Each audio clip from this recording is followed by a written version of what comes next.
全民穿越公路求生游戏，每个人面前都凭空出现一只手提箱，打开就能选择任意车型。当所有人都争抢着选择各种超跑时，而你却转身选择了一辆50宏光，其他人都夸你是个宝匹龙，你嘴角反而翘了起来。那群人根本不懂，在公路求生里，油耗低、底盘高才是真正的硬实力。此时，一块巨大的虚拟屏幕浮现在你眼前。荒路求生规则，简单来说没有规则，唯一的要求通过获取资源活下去。你扫了一眼，便踩下油门驶了出去。跑了110里路，你瞥了一眼油表，指针几乎纹丝没动，不愧是神车啊！你拍了拍方向盘，100公里1.5的油耗，可不是吹的。就在这时，路面前方出现了一个木箱，你把车停稳，走过去打量了一番，应该就是资源箱了。你从后备箱摸出一把木锤，抡起来砸了2下，木箱纹丝未动，箱面上浮现出25的提示。你咬咬牙，又狠狠补了一锤，提示变成了35，箱体终于裂开一道缝。正在这时，脑海深处突然炸开一道冰冷的声音：恭喜宿主绑定无限增幅系统，每件物品可增幅1次。你愣了半秒，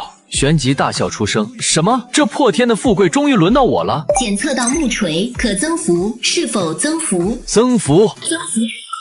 锤青铜锤提示：青铜锤奋力砸10次，可砸碎青铜资源箱。那拿青铜锤砸一个木质资源箱，岂不是轻轻松松？你拎起青铜锤，奋力一砸，木质资源箱发出一声沉闷的爆裂，碎片四溅。你低头一看，地上只有一小瓶浑浊的河水，标注100毫升。你拎起瓶子，对着光晃了晃，眉头拧成了结。耍我的吧，这水能喝吗？可你没时间多想，才下车一趟，头顶毒辣的阳光已经烤得你头昏脑胀，嗓子干得冒烟。你赶紧钻回车里，再不喝水，自己就要脱水而死了。你正打算硬着头皮抿一口，系统提示音再次响起：检测到100毫升浑浊河水，可增幅，是否增幅？增幅。增幅成功，100毫升浑浊河水，10升矿泉水。话音刚落，一大桶清澈透亮的矿泉水凭空出现在你面前。果然，你一把拧开瓶盖，仰头畅饮了好几大口。如此炎热的环境下，有了这桶水，至少几天之内不会被渴死。你放下水桶，目光转向你的50宏光，试探性的想了一下，果然车子不能增幅，应该和资源箱一样被排除在外。你启动车子继续前进，顺手打开了聊天广场，想看看其他玩家的情况。结果你发现，你竟然是第一个找到资源箱的人。广场上哀嚎一片。好渴啊，有水喝吗？谁给我一口水，我出去给他转2个亿。谁给我水喝，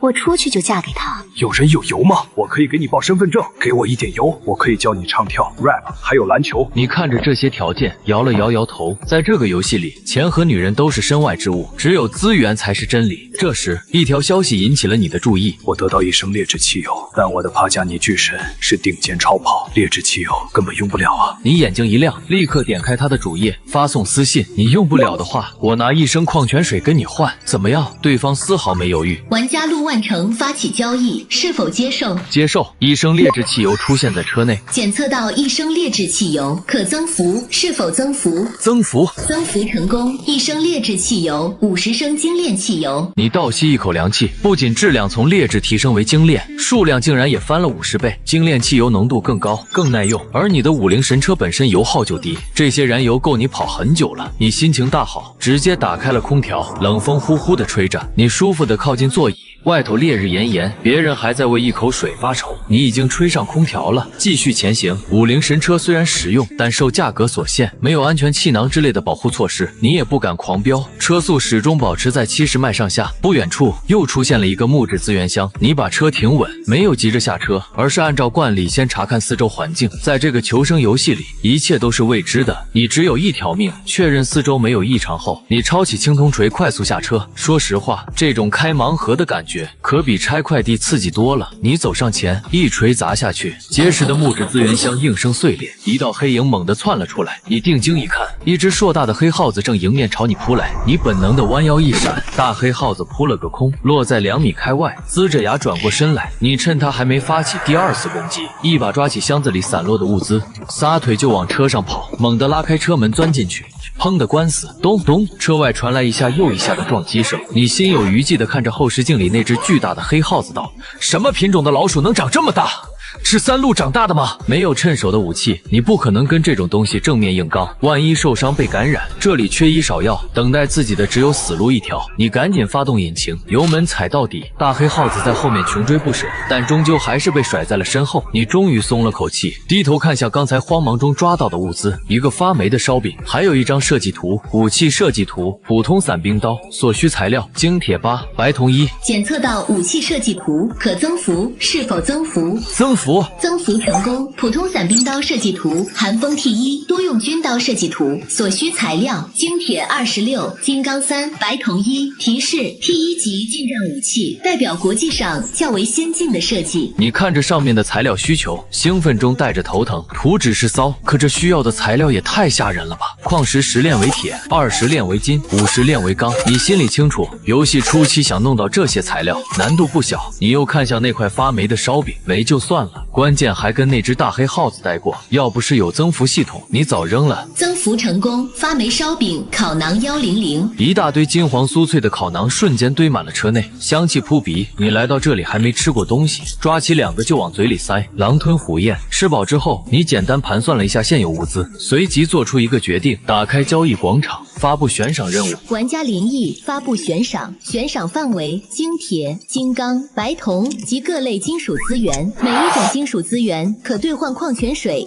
100毫升或烤馕1张，悬赏池矿泉水3升，烤馕20张。消息一发出去，私信便陆续涌了过来。林毅大佬，我这有一条小皮鞭，能不能换你一张烤馕？林毅哥哥，我还是个储，我很好的，给我100毫升矿泉水和1张烤馕，我今晚就是你的了。你面无表情地划过这些消息，不是在原来的世界了，你对这些毫无兴趣，现在需要的只有资源。过了一会儿，悬赏提取区终于有了收获，一块普通的铁，你拿出来，直接增幅。增幅成功，普通铁精，铁6。离打造武器又近了一步，你信心满满，但也知道不能干等着，于是开着车哼着歌继续往前走。行驶了一段时间，又发现一个木质资源箱，你下车小心翼翼地走过去，一锤砸开箱子，然后立马跳开，没有怪物，只有一瓶100毫升的普通水，还是水资源，不错。增幅成功，100毫升普通水，5升盐汽水。盐汽水，你眼前一亮，在中暑和脱水环境下，盐水是最好的恢复手段。缺少盐分不仅会体弱多病，浑身无力，严重时甚至会休克。你大口灌了一口盐汽水，顿时神清气爽，回到车上继续前行。眼看日头西沉，你决定找个安全的地方停车过夜。开了一天的车，确实需要休息。你把车停好，打开交易广场，清点悬赏成果，收获普通铁6，普通钢1。果然，越来越多的人开始发现金属资源了。你立马取出来增幅，增幅成功，获得精铁26，金刚4。金刚居然还多出一块，意外之喜啊！现在离打造寒风 T1多用军刀只差一块白铜了。你看了看周围漆黑的荒野，再次检查车锁，确认安全后，闭上眼准备入睡。第二天天刚亮，你便打开交易广场，没有你想要的白铜资源。打开聊天广场，今天的气氛格外沉闷。昨晚几个还能叫得上名字的活跃玩家全都没了动静，应该是凉了吧？你低声嘀咕，估计是夜里出去搜物资遭的。经过一夜的残酷淘汰，很多玩家终于接受了现实，纷纷发言：只有手握资源才能活。新的一天从搜资源开始出发，今天一定要弄到金属资源。看着这么多人心甘情愿地为你打工，你不禁感慨，这就是当资本家的感觉吗？与此同时，另一辆车内，一个妩媚的声音响起，那是全网知名主播柳梦瑶。不愧是我榜一大哥，真是我的真命天子，竟然找到了白铜。他对着屏幕娇声说道，随即话锋一转，眼底闪过一丝精明。一定要拿这块白铜狠狠敲诈林毅一笔。他对着私聊频道撒娇。对呀，那家伙现在过得可真滋润。这样吧，换到的资源我和你平分，怎么样？遇到你真好，我做你女朋友啊。对面的老哥听得心直痒痒，想都没想就把白铜交了出来。然而白铜刚到手，柳梦瑶立刻把对方拉黑了。他看着手里的白铜，懒洋洋地笑了一声。男人果然一个比一个好骗，白铜这么稀有的资源，我随便几句话就拿到了。随即他在聊天广场公开发消息，林毅，我这里有你要的白铜，想要乖乖拿出5升矿泉水和3天的食物。否则你永远也别想得到。这明目张胆的敲诈，令聊天广场瞬间安静，所有人都在等你的回应。你盯着这条消息，思忖了一会儿，还真是狮子大开口，但没有白铜，武器就造不出来。你正打算咬牙加码悬赏时，一条私信突然弹了出来，发送者陆万成。兄弟，你急需稀有金属白铜吗？是的，你回了2个字，下一秒一个交易请求出现在面前，你愣住了，对方没有提任何交换条件，也就是说这块白铜陆万成要白送给你。你心头一暖，这家伙还挺靠谱。你没有犹豫，在交易栏里放上了5升精炼汽油、1升矿泉水和5张烤馕，然后点击确认，交易成功。你给陆万成发了条私信，我不能白要你的东西，这些物资你收下。太多了，兄弟，我不能收。收着。陆万成想了想自己和妹妹的处境，最终还是没再推辞。那就谢谢兄弟了，林毅，我真不知道怎么报答你。以后你要是需要什么稀有资源，都先找我，我一定帮你留意。材料齐了，你撤掉了悬赏任务，拿到白铜后，你试了一下，果然不能增幅。提示：仅可增幅从资源箱中开出的物品。那这块白铜是怎么来的呢？你琢磨了一下，算了，先把武器打造出来再说。原本你还想等武器造好后再增幅一次，看来是行不通了。你打开寒风 T1军刀设计图，投入所有材料。恭喜玩家林毅打造出 T1级寒风军刀，是否全区通告？你一愣，立马选择不通告。闹呢？这可是无规则求生游戏，傻子才会在前期暴露自己的底牌。话音刚落，一把军刀凭空出现在你手中，入手冰冷，宛如玄铁。你举起刀，看了一眼刀刃，锋利的仿佛连目光都能被割伤。试试。你环顾车内，不行，这些都是重要物资，不能糟的。于是你下车，环顾四周，最后目光落向地面。你单手握刀，刺入公路路面，插入，拔出，一气呵成。路面像老豆腐一样被轻松贯穿，一度让你怀疑自己刺的不是柏油马路。有了这把刀，安全感满满。你满意的收刀回到车内，打开聊天广场，发现已经炸了锅。林毅大佬，怎么取消悬赏了？是啊，我刚找到一块铁矿，可我现在需要水啊！求求了，恢复悬赏吧，有机会人家一定给林毅大佬生猴子。楼上腐女走开，像林毅大佬这种品味极高的男人，一定喜欢我们书香门第的女孩。书香门第，林毅大佬，我是舞蹈生，懂的都懂。你嘴角一翘，被这么多人追捧的感觉确实不赖，但你重新上架悬赏，可不是因为被甜爽了。你清楚，随着时间推移，别的玩家也会获得设计图，到时候金属资源的价格会疯涨，趁现在赶紧收割一波。你再次拿出3升水和50张烤馕作为悬赏奖励，规则不变，每一块金属兑换100毫升矿泉水或1张烤馕，然后你继续开车上路。丁交易到账炼铁1，丁交易到账稀有金属白铜1，丁交易到账普通钢1。资源源源不断的入账。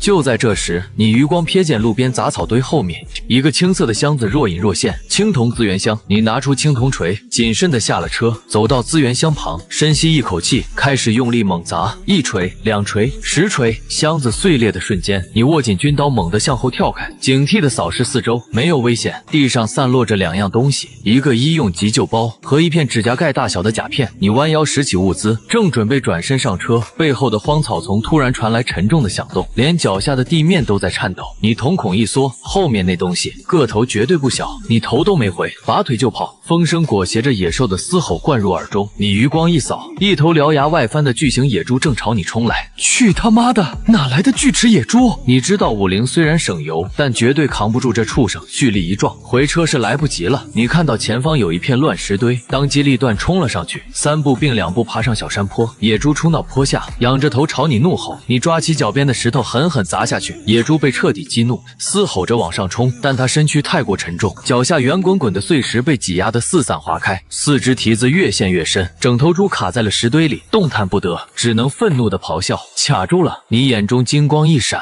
机会只有一次。你抽出寒风军刀，纵身跃下，电光火石之间，刀光如炼。野猪连惨叫都没来得及发出，就被你利落地分割完毕。你费了9牛2虎之力，把这些猪肉全搬到车上。此地不宜久留，你已经停了太久了。立刻发动引擎继续前进。又行驶了一段路，砸开一个木质资源箱，拿到200毫升矿泉水。车内空间有限，你暂时没有增幅，先放着。你拿起今天的重要收获——医用急救包，增幅成功。医用急救包、军用急救包，军用物品的质量可不是盖的。你微微一笑，将急救包妥善收好，然后你看向那块小甲片，检测到反应装甲碎片，可增幅。是否增幅？你倒吸一口凉气。什么？这是主战坦克才会装备的反应装甲？发达了！增幅成功，反应装甲碎片 T3 级复合防爆甲板80，恭喜玩家林毅获得 T3 级复合防爆甲板，是否全区公布？不公布。然而下一秒全区公告，恭喜编号123271，玩家成功打造 T3 车用装备1720，车载装备功能开启。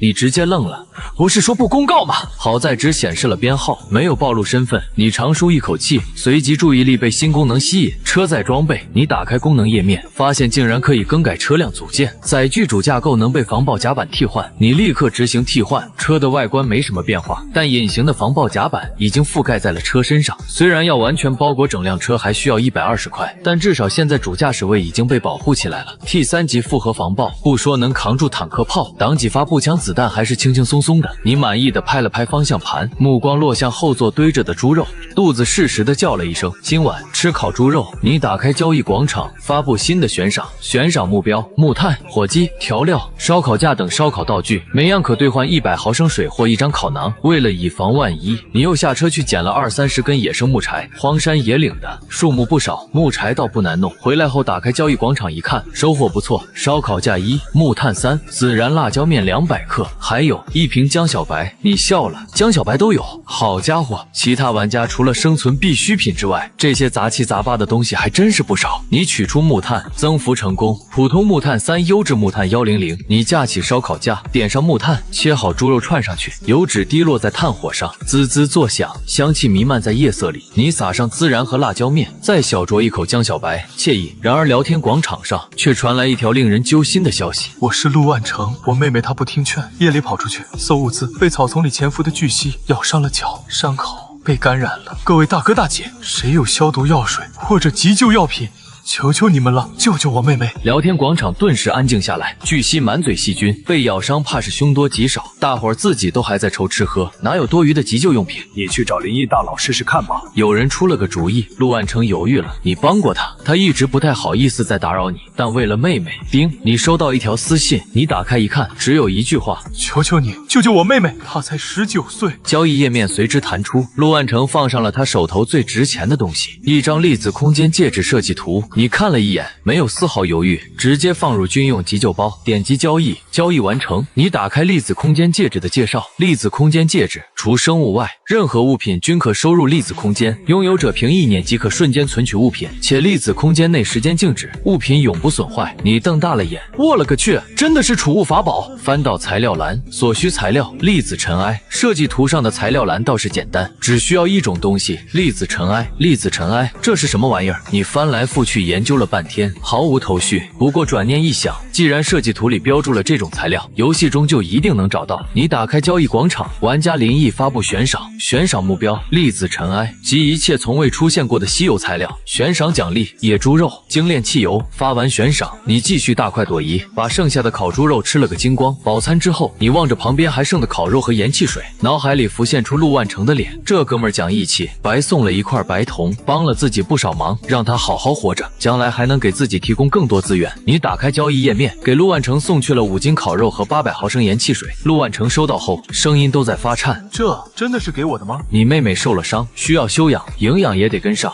收着吧。陆万成千恩万谢地收下了。此时3000里外的一条荒路上，陆万成的妹妹陆婉晴淋成警校一枝花，用了军用急救包之后，身上的伤已经好了大半，此刻正靠在车座上，一手啃着烤肉，一手端着盐汽水，总算有了点活气儿。陆万成看妹妹气色恢复了些，笑着试探道：对了，婉晴，要不哥给你介绍个男朋友，绝对靠谱。陆婉晴白了他一眼：不要，老哥，我可是警校一枝花，还需要你介绍？陆万成收了笑，压低声音郑重叮嘱：对了，这个游戏里很可能有囚犯，你一定要藏好自己的身份，千万别让人知道你是警校的。知道了，哥。陆婉晴打了个哈欠，揉着太阳穴：我头有点晕。肾上腺素的药效就管这么一会儿吗？快把车锁检查一遍，赶紧休息。天亮了，武陵红光再次出发。你打开聊天广场，一条消息立刻引起了你的注意。我今天搜物资，在资源箱里找到了一个鸟窝，里面有2个蛋，羡慕有鸟蛋吃了。你们不知道，我正准备大快朵颐的时候，发现竟然是毛蛋，这玩意儿我可不敢吃。你眼珠一转，立刻发送私信：你还剩1个蛋吧？我拿1斤猪肉跟你换，怎么样？1斤猪肉，真的假的？真的。交易页面闪动，1枚蛋稳稳落入你手中，检测测到普通鸟蛋可增幅，是否增幅？增幅成功。普通鸟蛋毛腿鱼鸮蛋。提示：毛腿鱼鸮是世界上体型最大的猫头鹰，成年后体型可达67至77厘米。你盯着手里这枚蛋，咽了口水，要是在原来的世界吃了这东西，怕是要牢底坐穿。忽然，蛋壳表面浮现一行金色文字：滴血可孵化。你拿起寒风军刀，在指尖轻轻一划，3滴鲜血滴落蛋壳，瞬间被吸收得干干净净。毛腿鱼鸮已进入孵化期，预计孵化时间10小时。你小心翼翼地把蛋安放在副驾驶座上，然后继续上路搜寻物资。1个上午，你找到了3个资源箱，可惜2个是空的，只有1个开出了1包夹心饼干。增幅成功，夹心饼干奥利奥10包。下午运气好了不少，1块面包，100毫升普通水，甚至还开出1包退烧药。药物这东西多多益善，有备无患。你把这些物资统统增幅，增幅成功，获得肉松吐司面包20，纯净水10升，军用速效退烧药50粒。收好物资后，你的目光落向副驾驶上的蛋，孵化期快要结束了，蛋壳上出现了细密的裂纹，越来越多。咔嚓一声脆响，一只毛茸茸的小猫头鹰破壳而出，歪着圆脑袋看向你，一双大眼睛滴溜溜地转。你笑了，取出半斤猪肉放到它面前，小家伙一眨眼的功夫就全吞了下去，打了个饱嗝，缩成一团毛球，呼呼大睡。你摇了摇头，发动引擎继续上路，准备找个安全的落脚点休息。与此同时，不远处的荒路上，2辆越野车撞在了一起。坐在路边树旁的陆婉晴已经开始后悔了，没听老哥的话，伤势没完全恢复就跑出来找物资。而现在3个剃着光头的囚犯正把他围在中间。一个光头翻完了车上的东西，嬉皮笑脸的走过来，手里晃着一件衣服。老大，你猜我在车上发现了什么？那是一件制服，临城警署学员。为首的光头脸色瞬间阴沉下去。临城警署，学员靠北，老子这辈子最恨的就是警署，弄死他！3人步步逼近。就在这时，一辆50红光缓缓停在了旁边。你透过车窗看见3个壮汉围着一个柔弱的女子，眉头微皱。你把寒风军刀藏在身后，推开车门走了过去。其中一个光头笑嘻嘻地迎上来，手背后却藏着一把匕首。兄弟，你也是来帮忙的吗？你刚想开口问是什么情况，昏暗中一道白光骤然刺来，匕首直奔你腹部。你反应极快，瞬间抽出寒风军刀格挡。T1级军刀的硬度可不是普通匕首能比的。叮的一声脆响，光头手上的匕首直接断成2半，唯一的武器没了。3个壮汉脸色煞白，转身拔腿就跑，连车子都不要了。你没追，在荒路求生里没了交通工具，离死也就不远了。你转身走向他们丢下的越野车，开始搜刮物资。身后传来一个虚弱的女声：我还没站起来呢，你就去舔包了，真的合适吗？你头也没回，继续翻找。5根火腿肠，我要王中王的。你嘟囔了一句。500毫升农夫山泉，有点甜。300毫升普通汽油，2包半华子，1根麻绳。你正准备收拾走人，目光忽然被角落里一小撮东西吸引住了，宛如碾碎的银屑，在微光中闪闪发亮。检测到稀有材料粒子尘埃，可增幅，是否增幅？你瞪大了眼睛，手都在发抖。什么？这就是粒子尘埃？增幅？增幅成功。粒子尘埃纯净，粒子尘埃30份，30份纯净粒子尘埃出现在掌心。你二话不说，立刻打开粒子空间戒指设计图。恭喜编号123271玩家打造出杰出级随身装备粒子空间戒指，是否全区公告？不公告。一枚极具机械科幻感的戒指凭空出现，稳稳套在你的手指上。你看着地上散落的物资，对着他们一挥手，心中默念收，所有东西瞬间消失。取出华子，一包崭新未拆的华子出现在手中。你仰头大笑，这笑声传出去老远。倒在地上的陆婉晴听得浑身一抖，差点又哭了。不会吧，这是刚出虎口又入狼窝了吗？你完全没注意到他的反应，依然沉浸在收纳的快乐中。收，给我收！几秒钟不到，车里堆积的大量物资全被吸进了粒子空间戒指。粒子空间里时间是静止的，食材不会变质。你想到那300多斤野猪肉，美滋滋的自语，以后我和小家伙天天都能吃新鲜肉了。储存问题解决了，你就能放开手脚大量囤积物资。接下来最需要的是设计图，尤其是热武器设计图。你打开交易广场，玩家临意发布悬赏，悬赏目标任何设计图纸，悬赏奖励精炼汽油，数量不限，来者不拒，一切可谈。随后你把刚搜到的杂物全部增幅，增幅成功，获得精肉火腿50，精炼汽油30升，华子2条，矿泉水10升，钢丝绳1，全部收入戒指。你点上一根华子，长长吐出一口烟，该找个地方烤肉吃了。你发动引擎，50红光驶离了现场。望着远去的车尾灯，陆婉晴直接呆住了。车上不是还有个空座位吗？可你已经一溜烟开出好几里路了，正沉浸在得到粒子空间戒指的喜悦中，满脑子都是再也不用担心空间不够用。等等，你猛地一拍方向盘，我的天，怎么把陆婉成的妹妹给忘了？你急忙减速掉头，一路飞驰回去。此时的陆婉晴因为伤势复发，已经开始发起了高烧。绝望之际，远处传来了引擎声，五菱宏光稳稳停在他面前。你走下车，陆婉晴仿佛抓住了救命稻草，挣扎着抬起头，帮帮我，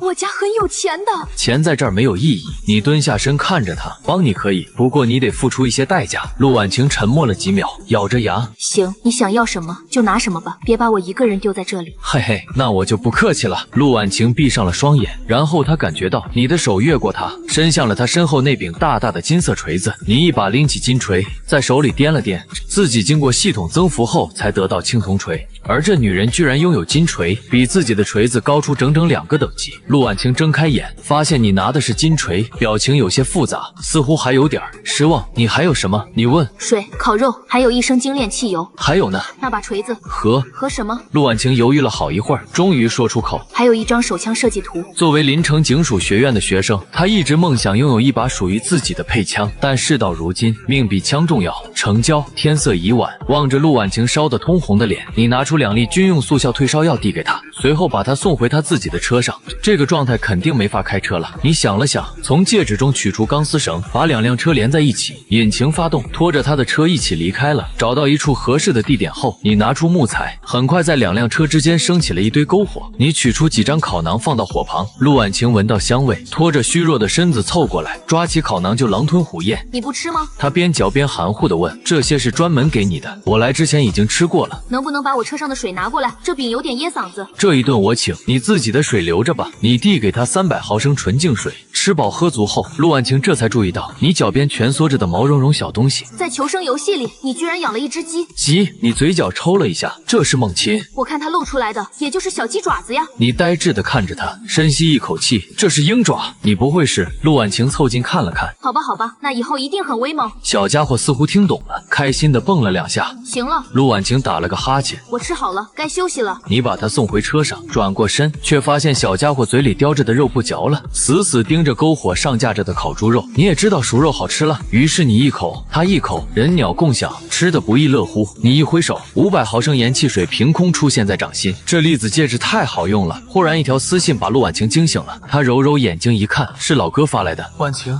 你搞什么？怎么一天都不回消息？对不起哥，今天发生了点意外，被3个囚犯劫了。什么？你现在怎么样？没事吧？没事了，一个叫林毅的救了我。林毅？陆婉成愣了一秒，旋即松了口气。那确实没事了。陆婉晴正疑惑老哥为什么这么笃定，忽然一股烤肉的香气随风飘进了车里。他蹑手蹑脚下了车，从背后悄悄靠近。小家伙最先发现了他，立刻叫了起来。你吓了一跳，条件反射的一挥手，把面前的烤肉全收进了粒子空间戒指。刚一回头，就对上了陆婉晴瞪得溜圆的眼睛，死死盯着你的左手。你低头一看，左手还抓着一根没啃干净的烤猪排。你尴尬一笑，我解释一下，送你回车之后，我发现一只自己撞死的野兔，想着你也吃了药睡着了，就没打扰你。陆婉晴盯着你手里比兔子还大一圈的肉排，眼泪不争气的从嘴角流了下来。其实要不是你今天意外打造出了戒指，那几百斤野猪肉放在外面都吃不完，肯定会大方分给他。可这会儿刚体会到储物的快乐，一时没控制住囤货的欲望。你叹了口气，转身回车里取出3根精肉火腿、1瓶500毫升盐汽水和1包奥利奥，递给陆婉晴。那啥，烤肉真没了，大香肠你吃不吃？陆婉晴接过东西，你们便各自回到车里，锁好车门。你拿出那张手枪设计图，看着上面闪烁的可增幅标识，丝毫没有犹豫。增幅成功。普通手枪设计图沙漠之鹰，手枪设计图所需材料：金刚9、不锈钢5、黄铜3、碳钢1。你盯着增幅后的设计图，眼中满是期待。作为军事爱好者，你深知这把枪的威力。打开悬赏广场一看，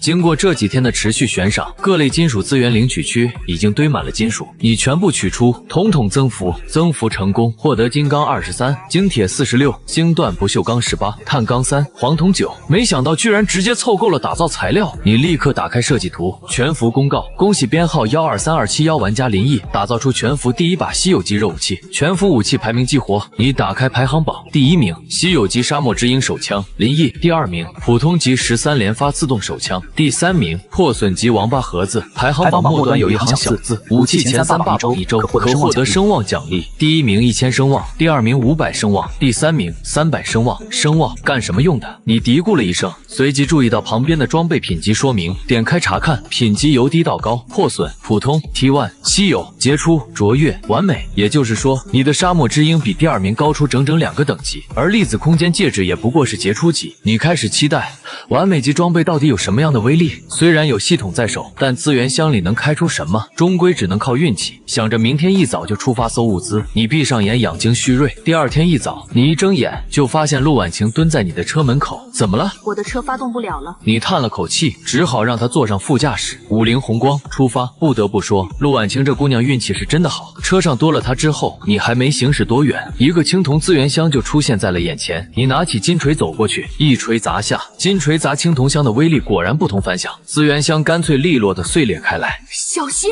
陆婉晴突然在车里大喊，一只剧毒的箭毒蛙从碎片中蹦了出来。你眼疾手快，抽出寒风军刀，一道黑影闪过，箭毒蛙应声倒地。你松了口气，这家伙的毒素3分钟之内能毒死10个成年人，要是反应慢1秒，后果不堪设想。确认安全后，你取出资源箱里的物资：橘子、苹果、香蕉。增幅成功，获得爱琴海蜜橘100，极品红富士苹果100，东海岸大香蕉100。天天吃肉固然痛快，但水果里的维生素也是维持健康不可或缺的。你将水果全部收入粒子空间戒指，回到车内递给陆婉晴一个香蕉和一个橘子，又掏出一块大肉喂给小家伙。那块肉比小家伙整个身子还大一圈，他一口就吞了。陆婉晴目瞪口呆，这身体里装了一整个大胃袋吧？你们继续出发。没过多久，你从后视镜里发现3辆法拉利正从后方飞速追来，你的50神车比速度肯定跑不过跑车，只好停下。3辆法拉利呼啸着停在旁边，下来几个凶神恶煞的大汉，其中一个眼尖的，一眼就透过车窗看到了车里的陆婉晴。老大，这次真有的爽！几个人齐刷刷望向车内，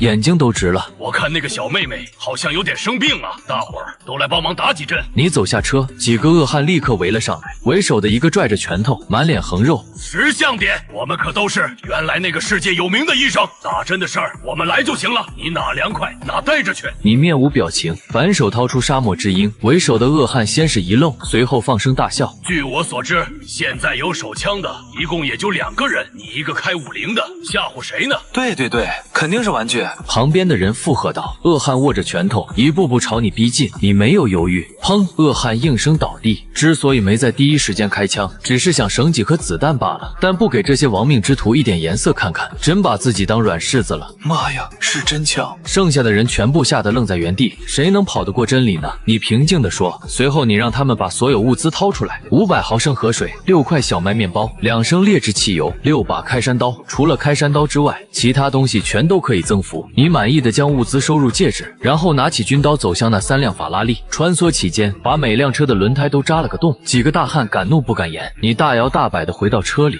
50神车继续出发。陆婉晴看着窗外被扎了胎的法拉利，忽然开口：话说，你就叫他小东西，没给他起个名字吗？你看了一眼全在后座上打盹的小猫头鹰，它喜欢夜里觅食飞翔，特点是无声，那就叫名字这种事以后再说吧。你打断了他。忽然，游戏主机的声音在所有玩家耳边同时响起，提示所有玩家注意，世界避障开始撤销，公路岔口开启。接下来你们遇到其他玩家的概率将大大提升，同时遇到资源箱和伏击野兽的概率也将大大提升。第一次受潮将在3天后爆发，组队、结盟、联合或许是不错的选择。当然，如果你资源够多，装备够强，也可以单兵作战。你和陆婉晴对视一眼，都愣住了。你下车打开悬赏广场，之前大家觉得危险不大，都不愿意拿设计图换汽油，你把6把开山刀也放进了悬赏奖励里。受潮将至，很多人手里有设计图却没材料打造，图纸等于一张废纸。果然，很快就有人联系你。我要换2把开山刀，3天的食物和一些药品。药品只有退烧药，其他没了。行，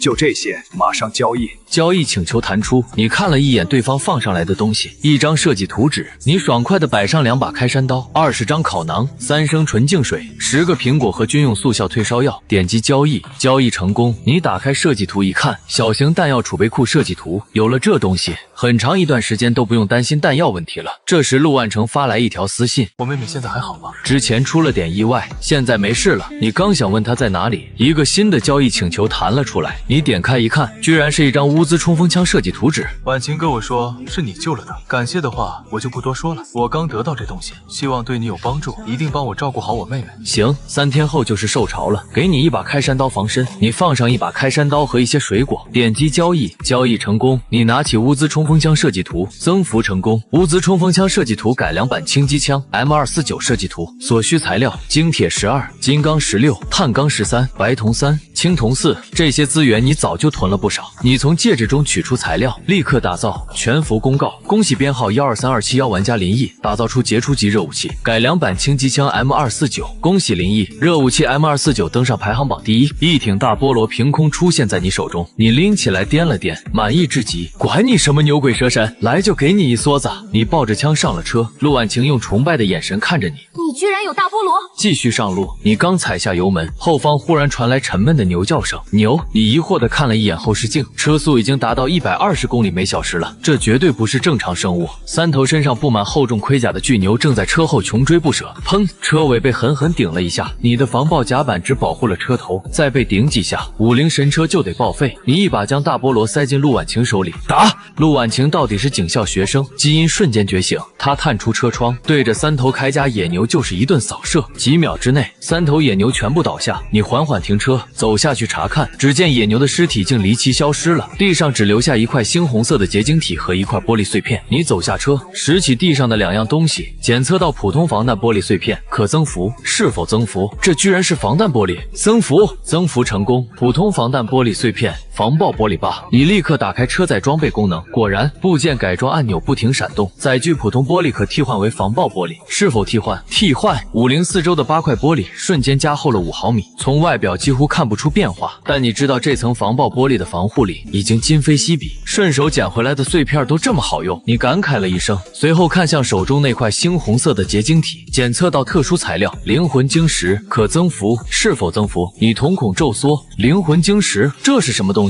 不过你丝毫没有犹豫，增幅，增幅成功，灵魂晶石，灵魂精粹，一块散发着强烈红光的物体落入掌心，刺目得你根本无法直视，你赶紧将它收入粒子空间戒指，打算以后再慢慢研究。随后你拿出小型弹药储备库设计图，增幅成功，小型弹药储备库设计图，形态粒子弹药库设计图，形态粒子弹药库品级卓越，所需材料粒子尘埃8，形态金属1，金刚56，碳钢32。介绍：由形态金属与粒子尘埃打造，可重组任何形态，适用于任何枪械弹夹，卓越及专属唯一特性，可自动吸收周围环境中的制弹材料。你盯着最后那行字，呼吸都急促了，这不就是无限弹药？你点了根华子，深吸一口，强迫自己冷静下来。虽然拿到了设计图，但所需材料中的形态金属，你连见都没见过，这东西恐怕不简单。忽然，系统提示音响起，全区公告：恭喜编号3838438玩家秦坤获得杰出级冷兵器激光刃1430，冷兵器排行榜激活，3项主机功能激活，世界频道、国家频道、团队队伍频道开启。原来之前的聊天广场只是同一区域内的玩家，也就是说，现在你可以跟全球的玩家进行交流和交易。你顿时兴奋起来，看来形态金属还是有希望的。你点开世界频道，发现发言一次需要消耗10升汽油或等价物资，代价不小。随后切换到国家频道，每天限发10条，但不收费。丁，悬赏到账，熟铁1，丁，悬赏到账，白银1，丁，悬赏到账，升钢1。连续不断的提示在耳边炸响，你立刻反应过来，随着频道开启，悬赏范围已经从区域扩展到了全球，各类金属的价格必然会迅速暴涨，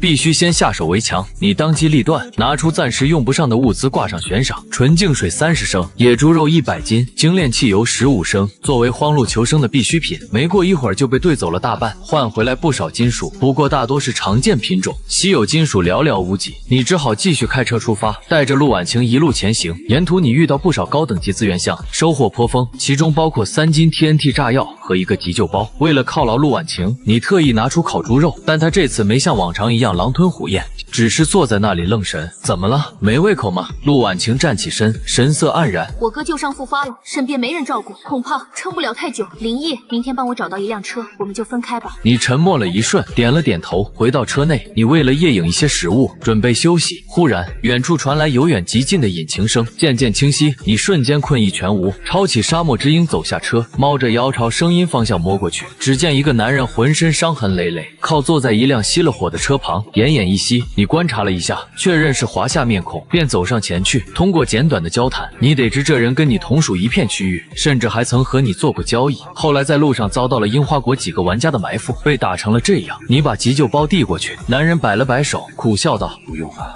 我知道自己的伤活不过今晚了。”他顿了顿，目光变得有些恍惚。哎，要是能有根烟就好了。不过这荒郊野岭的，哪来的烟呢？一根华子递到了他嘴边，男人眼神瞬间亮了起来，颤抖着接过去，深深吸了一口，烟雾缭绕中，他的声音沙哑而坚定：“兄弟，我车上还有些物资，都交给你了。”你从他的车上找到一把毛瑟手枪和一升汽油，你微微一笑，这把毛瑟手枪居然可以增幅。男人又开了口，语气郑重起来：“我有一个心愿。华夏民族只要团结起来，胜利一定属于我们。帮我记住这句话。好，记住这句话。好，我还有一个。”他从怀里摸出一个杜勒斯，费力地举起来，帮我把这个交易出去。你秉着死者为大的想法，点了点头，我答应你。交易页面弹出，那上面标注着杜勒斯精细款。你放上一盒华子，点击交易，交易成功。你心里嘀咕：什么叫精细款？这时男人用尽最后一丝力气，指着你手中的杜勒斯，嘶哑道：“注意，这上面有个孔。”声音戛然而止，你没有听清孔是什么意思。然而男人已经永远闭上了眼睛。你沉默片刻，找了一处空地将他安葬。好兄弟，一路走好。随后你走上他的车，点火启动，一切正常。你把一些物资放进背包，然后走回来，对陆婉晴点了点头。陆婉晴知道分别的时刻到了，她抹了把眼泪，一把将你拉上武林红光。1个小时之后，一样东西被丢出了车窗外。你平复着呼吸，问道：“你打算什么时候走？”从那个男人口中你得知，樱花国的人很可能很快就会追过来。你看了看天色，趁着夜色赶紧走吧，别耽搁了。陆婉晴点了点头，依依不舍地下了车，望着他驾车驶出视野。你拿出那把毛瑟手枪，增幅成功。毛瑟手枪典藏版沙漠之鹰，你拿起一看，弹夹里居然有16发子弹，比普通版足足多出7发。虽然你现在有了大菠萝，但论便携性，还得是手枪。特么的，樱花国玩家敢欺负我大华夏子民，来一个！我解决一个。此时，另一辆车里，陆婉晴给哥哥发了条消息：“哥，我已经在路上了。对了，你怎么能给我发位置坐标？”陆婉晴惊讶道：“我撞死了一头野兽，它消失后掉落了一个物品，一时半会儿解释不清，你过来就知道了。”随后，陆婉晴打开副驾驶上的背包，发现里面有一些食物，还有一把沙漠之鹰手枪。她愣住了，眼眶瞬间泛红。林毅居然把沙漠之鹰给我了。她一直以来的愿望就是拥有一把自己的配枪。她擦了擦眼泪，将手枪紧紧握在手里。你独自驾车行驶在夜色中，脑子里却在飞速运转。你很清楚，从现在开始，这场求生游戏不再是个人战场，而将是团队作战，甚至是国家之间的较量。一个人的力量终归有限，为了活着离开这里，你需要暗中扶持，培养华夏玩家中的尖端力量。陆氏兄妹无疑是眼下最好的选择，不仅因为义气，更因为这兄妹俩的运气实在太好了。脑中不断浮现那个男人临终前的话：华夏民族只要团结起来，胜利一定属于我们。你紧闭的双眼猛地睁开，苏醒了。猎杀时刻没过多久，几辆车的声音越来越近，你迅速将武林红光藏进路边的灌木丛中，自己蹲在一丛荒草后面屏息等待。几辆3轮车晃晃悠悠地停了下来，几个樱花国玩家跳下车，围着那座新坟指指点点。为首的是一个身材矮壮的男人井上，一个手下凑上前汇报：井上大人，那个华夏人已经被埋了，车子和武器都不见了。八个！井上暴怒，抬手甩了属下2个大嘴巴子。要不是你们几个选了这几辆破3轮，怎么会让他在我眼皮底下跑了？那手下捂着脸委屈道：井上大人，3轮车是您说的情话呀！井上愤怒地瞪了他一眼，一字一顿道：你们几个给我把坟刨了，我要把它碎尸万段！你藏在草丛里，听得青筋暴跳，连尸体都不放过，几个该死的东西！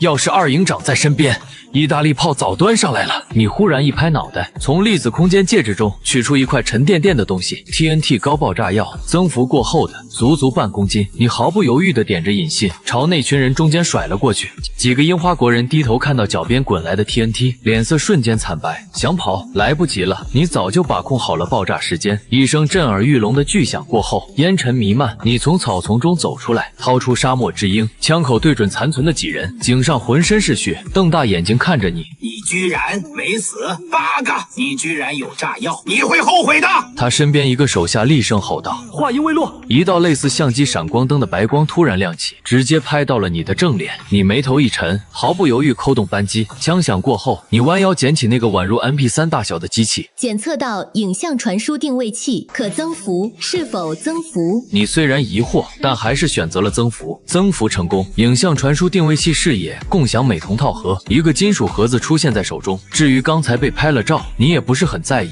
你清理了战场，收获6把各类冷兵器，其中最顺手的是井上之前用的一把太刀，虽然品阶不如寒风军刀，但好歹是长兵器。正所谓1寸长1寸强，1寸短1寸险。此外还有汽油、水源、食物，你通通收入粒子空间戒指。如今对你来说几乎什么都不缺，唯一缺的只有子弹。为了安全起见，你又往前开了100公里才停下来休息。你拿出刚增幅得到的视野共享美瞳套盒，打开介绍。视野共享美瞳，双方各佩戴1枚后，可实时共享对方视野。你直接惊呼出声，好家伙！你看向正在车顶熟睡的夜影，轻手轻脚的给小家伙戴上1枚美瞳。下一秒，你的视野中竟然出现了另一幅画面，你看到了自己的脸。你赶紧将夜影放到车外，通过共享视野反馈的画面，你清清楚楚的看到了夜影在车窗外看到的一切，就仿佛自己亲眼所见。要是夜影长大了，我岂不是能360度无死角？这时你忽然想起那块灵魂精粹，你从戒指中取出来，发现夜影似乎对这东西非常感兴趣，一直兴奋的蹦来蹦去。你试探性的把灵魂精粹递过去，夜影一口吞下，似乎非常满足。然而没过几秒，他突然昏厥过去，你顿时慌了神。不是吧，搭了一样特殊材料就算了，还把夜影给喂死了。检测到幼年毛腿鱼鸮普通基因，可增幅，是否增幅？普通基因？难道还有更高级的？你眼前一亮，增幅，增幅成功。幼年毛腿鱼鸮普通基因1级成长基因，2级迅捷基因。提示：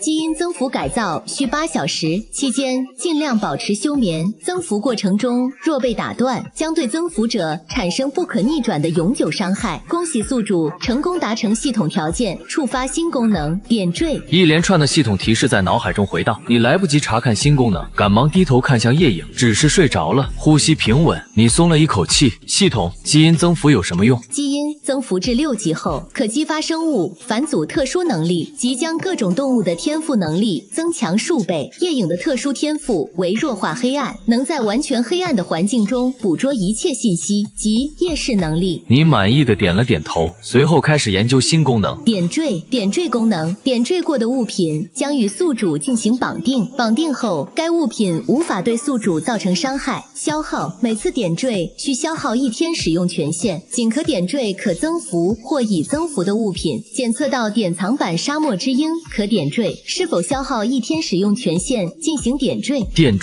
缀成功，典藏版沙漠之鹰已与宿主绑定。你犹豫了几秒，要不试试？你举起沙漠之鹰，枪口对准了自己，砰！枪响过后，你发现自己毫发无伤，你大笑起来。那要是把所有武器都点缀了，我岂不是无敌了？提示：仅可点缀可增幅或增幅过的物品。笑声戛然而止，你摸了摸鼻子，还以为自己要天下无敌了。你靠在座椅上，理清思绪。现在你有2个目标：第一，收集形态粒子弹药库的打造材料，在兽潮来袭之前造出来，有了无限弹药，才能扛住兽潮。第二，大量收集灵魂晶石，增幅囤积灵魂精粹，为夜影继续进化做准备。你打开国家频道，发现不少势力已经开始招兵买马了。赵氏集团大量收购金属物资，诚招各界优秀人才，军人优先，有武器装备者优先，优异者可分配武器。你没管这些，直接发布了一条悬赏，重金收购形态金属，不论大小，不论体积，食物、水源、能源、冷兵器，一切皆可交换。很快，一堆私信涌了过来，你快速筛选。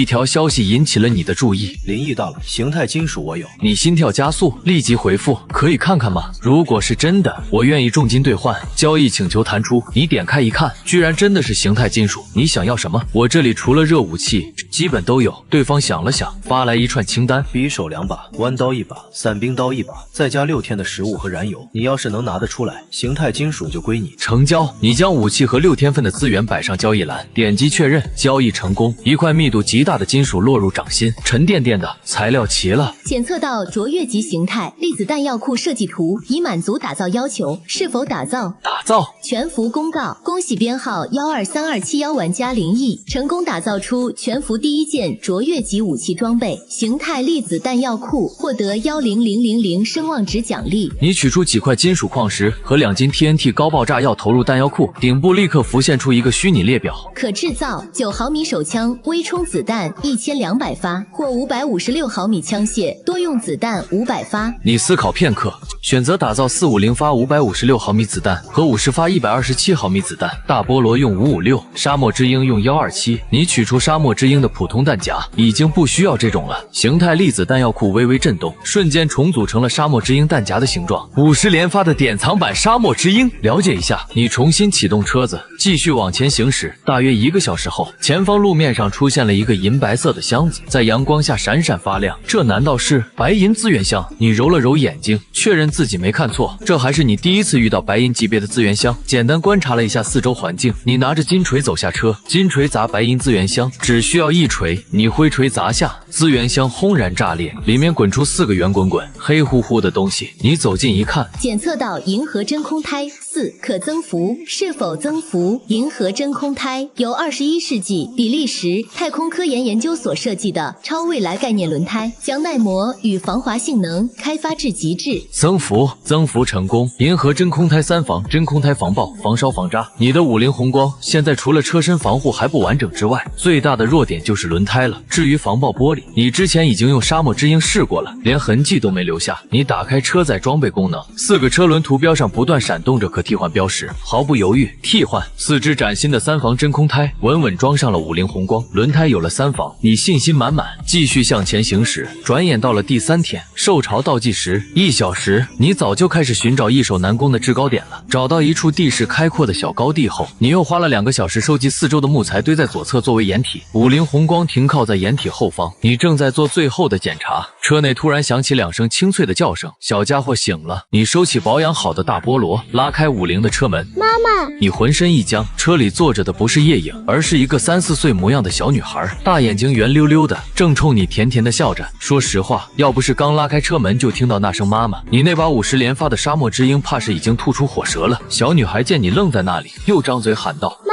妈，我饿。你整个人都呆住了，不可思议的从戒指里取出一根精肉火腿递给她，同时在脑海中疯狂呼叫系统，系统，这小女孩到底跟我什么关系？该不会是夜影吧？正是，基因增幅本就充满不确定性，虽然这种概率极小，小到几乎可以忽略不计，但由于增幅过程中受到宿主血液的影响，毛腿鱼鸮的形态发生了细微改变。你望着正在狼吞虎咽的小女孩，嘴角抽搐，你管这叫细微改变？幼年期毛腿鱼鸮每天只能维持人类形态很短时间，其余大部分时间仍会保持猫头鹰本体。你一时不知道说什么好，直到余光扫到受潮倒计时35分钟，你收敛心神，蹲下身看着小女孩，吃饱了吗？小女孩使劲点头，喝水。你反手从戒指中取出一瓶矿泉水，小女孩立刻接过去，咕咚咕咚灌了几大口。谢谢妈妈。你深吸一口气，那个宝宝啊，还是叫爸爸吧。爸爸。此时你已经无所谓叫什么了，只要不叫妈妈就行。你忽然想到一个关键问题，你还会飞吗？毕竟视野共享美瞳可不能浪费。小女孩冲你笑了笑，下一秒一道白光闪过，一只猫头鹰振翅冲上了夜空。现在是凌晨，四周漆黑一片，什么都看不见。可随着夜影发动弱化黑暗天赋，你通过美瞳反馈的画面中，周围的环境瞬间亮如白昼。画面显示夜影已经飞到了100米高空，你心中一沉，通过他的视角，你清楚地看到大量怪物正在四面八方渐渐浮现，密密麻麻。受潮已经开始了吗？你攥紧了枪，这规模，周围起码有几百只。不过冷静分析之后，你判断受潮现在还处于生成阶段，倒计时也还有半个小时，只是通过夜影的超级视力才提前观察到罢了。忽然你发现画面里的夜影竟然急速俯冲，直接朝怪物群扎了下去。回来，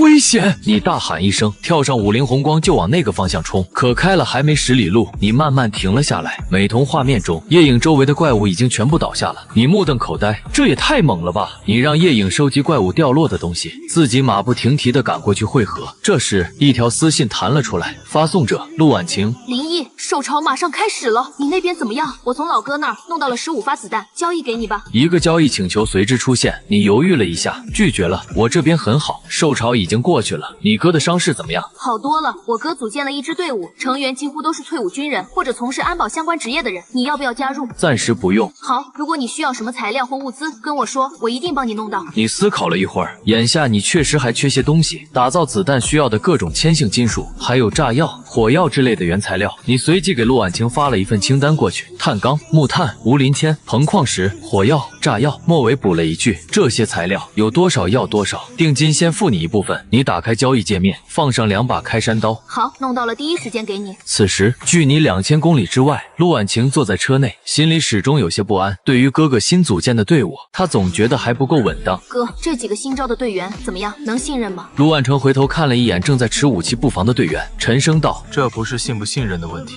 如果我们足够强大，能拥有更多的兵器，甚至是热武器，那么他们一定是可信的。相反的话他没有说完，但陆婉晴已经懂了。他点了点头，50红光一脚刹车，停在了一处荒野上。你刚下车，一个小小的身影就飞扑过来。爸爸，我收集完所有东西了，怎么样？有你喜欢吃的金石吗？小女孩嘟着嘴摇了摇头，一个都没有。你走过去查看战利品，一共7、8件，其中赫然有4枚灵魂晶石。你一拍脑袋，还没增幅，难怪小家伙认不出来。你先将所有东西收入粒子空间戒指。受潮正式开始还有13分钟，你盘算着夜影的高空搜索能力是独一无二的优势，应该趁机多收集一些灵魂晶石。你很清楚这东西将来一定会涨价，随着一次次受潮袭击，地穴怪物的实力必然逐次增强，到那时候再想囤积就难了。你立刻给夜影下达任务，去前面找地穴怪物，发现了就干掉。夜影振翅冲上夜空，通过视野共享美瞳，你看到了一处10几人的避难营地，其中有3位身着军装的男人，为首的一个手持工兵铲，另外2个仅拿着粗大的树枝当武器。不远处，几个黑色的身影正朝营地方向缓慢逼近。班长，其中一个年轻士兵语气焦急：这次受潮，就凭咱们手里这些家伙身，恐怕很难撑过去。夏征，班长理解你的心情，但我们是军人，面对受灾的群众，军人的天职是什么？夏征挺直腰板，保卫国家，守护人民，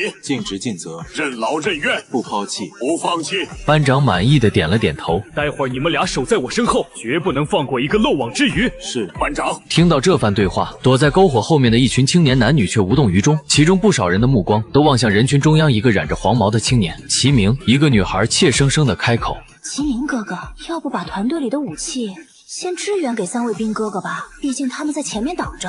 放屁！齐明劈头骂道：他们为什么没有武器？还不是自己不够努力！你再多嘴，我就以团长的名义把你踢出队伍。齐明是华夏国的网红，有不少死忠粉，在原来的世界里习惯了衣来伸手饭来张口的日子，到了这求生游戏中，他依然享受着同样的待遇。周围的女粉丝立刻跳出来帮腔：齐明哥哥说的对，你就是个吃里扒外的贱骨头，你在这狗拿耗子，多管闲事，是想趁机让齐明哥哥注意到你吗？不要脸！这一幕落在3名军人眼中，让他们脸色难看至极。班长沉声道：夏征，去把那个说话的女孩接过来，好好保护。是，班长。而这一切通过视野共享美瞳，你看得一清二楚。特么的，你咬着牙低声骂了一句：既然没人管你们，那我来。就凭那3名军人的品质、心性和觉悟，你可不想让他们为了保护这帮扶不上墙的玩意儿战死。你随即给夜影下达指令，保护那几个军人，但不要完全暴露实力。毕竟在这个求生游戏里，如果夜影的恐怖战力被人知道，你很可能会被群起而攻之。几声狼嚎从远处传来，由远及近，此起彼伏。班长，是狼群。夏征脸色骤变，变异巨狼群。大个子瞪大了眼，我的娘啊！目测得有几百只。班长，这下我们要玩完了。夏征，大个子，听我命令。班长一把拉过已经瘫软的苏暖，将他推到身后，带着这位女同志后撤。3人迅速依托地形退到一处高坎后面，避免腹背受敌。在原来的世界，狼群畏惧火焰，但这里的地穴狼看到篝火后，不仅没有退缩，反而更加亢奋，仿佛他们对火光充满了憎恶。狼王一声长嚎，几十只地穴狼径直冲了过来。3名军人握紧手中简陋的武器，准备殊死搏斗。然而身后那群人却尖叫起来：齐明不断把自己的女粉往外推。去，挡住他们！这是你们得到我青睐的好机会，我和你们共进退。班长脸色铁青，转头沉声呵斥：“都给我闭嘴！”然而就在双方即将正面接触的瞬间，一道白色的小身影凌空掠过，稳稳落在狼群和军人之间。3名军人定睛一看，居然是个小女孩。班长大惊失色，不顾队形就要往前冲去救人。然而小女孩伸出小手往前一挡，奶声奶气的开口：“那个，我先讲2句。”她叉着腰，对着对面黑压压的狼群一字一顿地说：“你们已经被我包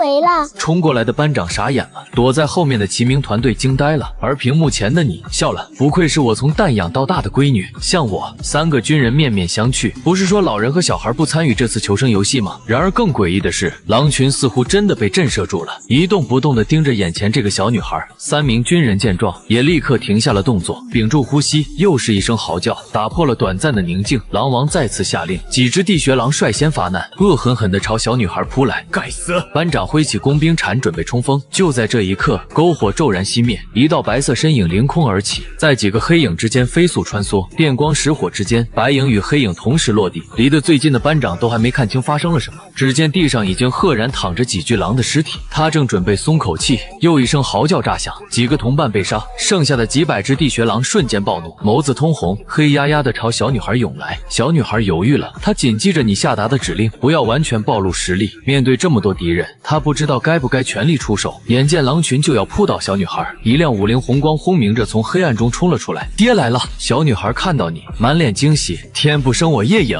公路求生，万古如长夜。你一脚刹车，猛地推开车门，听我召唤，爹来一杆大菠萝。M249轻机枪出现的瞬间，子弹化作黑夜中一颗颗流星般的光束，全面倾泻向冲来的地穴狼群。因为有了夜影的共享视野，在弱化黑暗的加持下，你打出的每一颗子弹几乎都是精准打击，即便是隐藏在大后方的一头白狼也未能幸免。M249轻机枪，班长只听了一下枪声，立刻判断出型号，这是正规部队步兵才会配备的枪械。3人对视一眼，眼中充满了惊喜。大菠萝已经连续开火超过1分钟，班长忽然反应过来，这枪的标准载弹量不过100发，这1分钟打出去的早就不止100发了吧？他顾不上多想，抓起水壶冲到你旁边，直接往枪管上泼水降温。你本来也正发愁，有了形态粒子弹药库，你可以连续射击几百发，但枪管可不一定顶得住。及时雨啊，老哥！你由衷感激。躲在后面的齐明也看到了这一幕，他眼珠一转，压低声音对身边人说：“大家都听着，等战斗结束，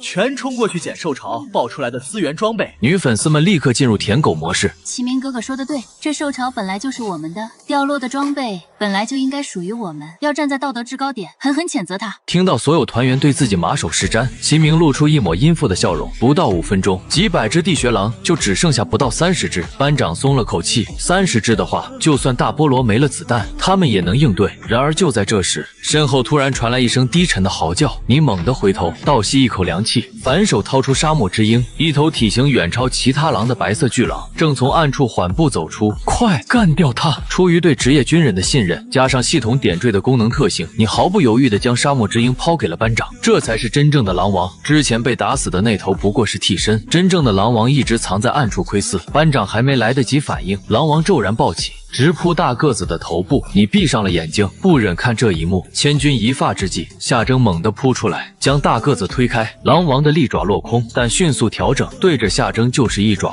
他的身上顿时多了一道深可见骨的伤口。眼见战友为自己受伤，大个子红了眼，咆哮着站起来：“我跟你拼了！”狼王张开血盆大口再次冲来，砰砰砰砰砰砰，6声枪响，连续而精准，全部命中白狼王的要害。狼王庞大的身躯重重栽倒在地。你看见还有最后2只地穴狼抽出寒风军刀就冲了过去。然而跟想象中不同，这把削路面如切豆腐的军刀砍在地穴狼身上，竟然感到了明显的阻力。你也顾不上多想，几刀了结了他们。你赶紧把困倦的夜影抱回车上，转身就朝夏征跑去。谁有止血药？谁有绷带？快拿出来！班长望向众人，却见齐明手里赫然握着你的沙漠之鹰。班长瞬间暴怒：“你还是人吗？那是救命恩人的枪！这个时候你们居然做出这种事！”原来是齐明趁班长检查夏征伤势时，派人偷偷拿走了沙漠之鹰。齐明拿到了枪，丝毫不把班长放在眼里，阴阳怪气的笑了一声：“哼，老子忍你们很久了，现在枪在我手里，我看谁他妈再敢对老子吼一声！真有意思啊！你冷笑一声，手里拿着军用急救包，缓缓走过来。齐明见你过来，换上一副殷勤的嘴脸，对身后的人吩咐道：“这次受潮爆出的东西不少，还等什么？赶紧去捡！”团员们立刻开启舔狗模式。齐明哥哥说的对，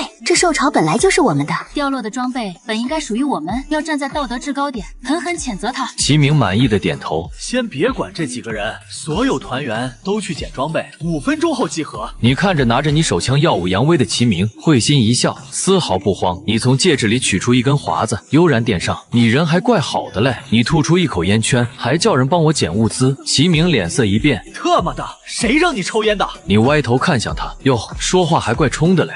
信不信我开枪打死你？齐明举起沙漠之鹰对准你。不想死的话，给我老实点，去把那挺轻机枪和那个小女孩抱过来。这时团员们也捡完物资回来了，一个个排着队向齐明汇报收获。这次受潮爆出的资源种类极其丰富，武器、稀有材料、水源、食物、能源，应有尽有。齐明大笑几声，又恶狠狠地看向你。快去拿！听不懂人话吗？老子现在就爆了你的头！班长和大个子已经给夏征处理好了伤口，闻声怒骂：“你们还是华夏人吗？他在最关键的时刻救了我们所有人，是我们的恩人，滴水之恩，涌泉相报。你们的父母是怎么教你们的？”你却缓缓摇了摇头，声音平静的可怕。不，准确来说，我这次救的只有你们3个人。话音落下，你嘴角浮起一抹嘲讽，寒风军刀凭空出现在手中，你大步朝齐明走去，军刀对沙漠之鹰，这怎么赢？班长和大个子脸色大变，连忙大声劝阻：“算了算了，都不容易。”齐明嘴角翘起一抹得意：“小子，你现在跪在我面前，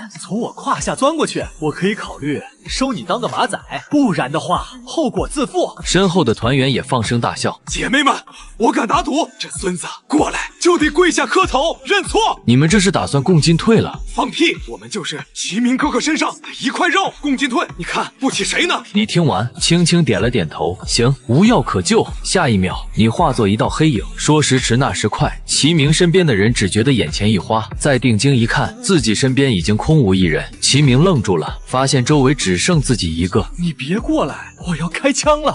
他浑身颤抖，举枪指着你。你一步一步走向他，面带微笑：“我倒要看看你有多努力。”砰！沙漠之鹰吐出火舌，子弹直奔你而来。班长等人倒吸一口凉气，然而你不仅没事，连血迹都没有。特么的，为什么会这样？齐明面如死灰，砰砰砰，又是3枪。你依旧面带微笑，纹丝不动。你打够了没有？你平静地问。现在轮到我了吧？一道黑色刀光划过，你收刀转身，头也不回地走了。班长看着你脸色平静地走来，不自觉脊背发凉。不过齐明团队的所作所为，3位军人一直看在眼里，也只能说是自作孽不可活。班长主动上前一步，伸出手：“我们恐怕全得交代在这。”你握住他的手，华夏有了你们，才有了我们的今天。大个子也走了过来，一脸钦佩：“兄弟，你太厉害了！我们最好的装备也就是工兵铲，你居然能扛出 M249 轻机枪！”使用了军用急救包后，夏征的伤势已无大碍，你也毫不吝啬，取出野猪肉，和3位军人围坐在篝火旁一起大快朵颐。几人边吃边聊，你得知他们3人都是炊事班出身。话说国家频道都开了，你们有联系上华夏大部队吗？班长摇了摇头：“没有，我们几乎每天都在世界频道发消息，但发现了一个很诡异的现象。”你顿时来了兴趣，什么现象？除了全国的现役武装力量，进入这个游戏的军人好像全是炊事班和退伍军人，没有一线战斗部队。你默默把这条信息记在心里，这将来可能会是至关重要的情报。你其实已经想好了下一步，组建自己的团队。你看向班长，战略性集结的任务就交给你了，武器、食物都包在我身上。班长脸上露出惊喜，但随即又愁了起来。我们的人散落在各处，没有位置坐标，